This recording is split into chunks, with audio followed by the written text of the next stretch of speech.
さあ、では名古屋市営バスの、柴田本通1丁目というバス停で下車しました。ここから西に750メートルほど行ったところに名古屋臨海鉄道の踏切があるとのことなので見に行ってきます。こっちか。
さあ、じゃあこの辺りですね。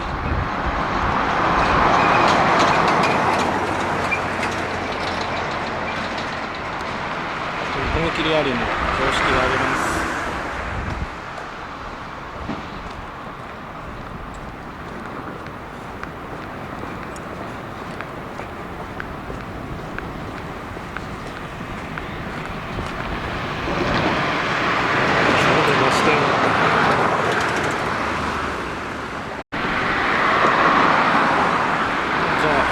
信号は踏切用って書いてます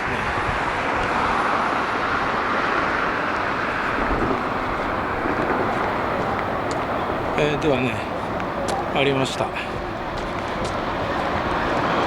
は、白水踏切。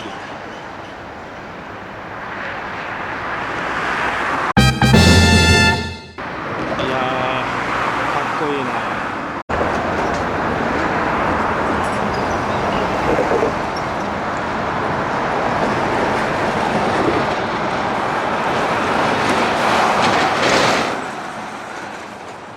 さあ、ということで時刻が11時57分ぐらいですか。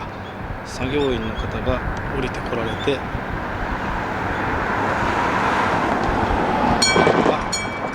ました。なりました。で、踏切用の信号も赤になっています。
さあということで名古屋臨海鉄道の白水踏切見てきました。